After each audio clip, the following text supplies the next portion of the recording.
Hello, എല്ലാവർക്കും നമസ്കാരം. നമുക്കിന്ന് അടിപൊളി ഒരു രസം തയ്യാറാക്കിയെടുക്കാം.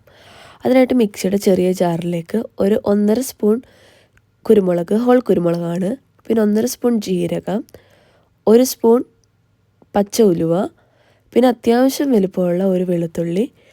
അതിൻ്റെ തൊലിയൊന്നും കളയുന്നില്ല, ജസ്റ്റ് അത് സെപ്പറേറ്റ് ചെയ്തതിന് ശേഷം ആ ജാറിലേക്ക് ഇട്ടൊന്ന് ക്രഷ് ചെയ്തെടുക്കുന്നുണ്ട്. ഒത്തിരി അരഞ്ഞു പോകാൻ ശ്രദ്ധിക്കണം. പിന്നെ ഇതിലേക്ക് വേണ്ടതെന്ന് വെച്ചാൽ 2 മീഡിയം സൈസിലുള്ള തക്കാളിയാണ്.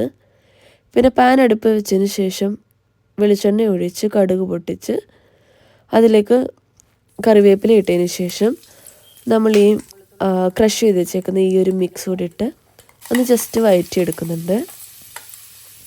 അതിലേക്ക് ഈ 2 തക്കാളിക്ക് ക്യൂബായിട്ട് കട്ട് ചെയ്ത് വെച്ചിട്ടുണ്ട്, അതും കൂടെ ആഡ് ചെയ്തതിന് ശേഷം ഒന്ന് മിക്സ് ചെയ്തെടുക്കുക.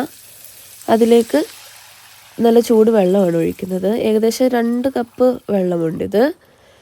ഇതിലേക്ക് ഒരു 1/4 സ്പൂൺ മഞ്ഞൾപ്പൊടി, ആവശ്യത്തിന് ഉപ്പ് എല്ലാം കൂടി ഇട്ടൊന്ന് മിക്സ് ചെയ്തതിന് ശേഷം കട്ട കായമാണ് അടുത്ത് ആഡ് ചെയ്യുന്നത്. അതും കൂടി ഇട്ട് നന്നായിട്ട് തിളച്ചതിന് ശേഷം അവസാനം കുറച്ച് മല്ലിയിലയും കുറച്ച് കറിവേപ്പിലയും ഇട്ട് തിളപ്പിച്ചെടുത്താൽ മതി.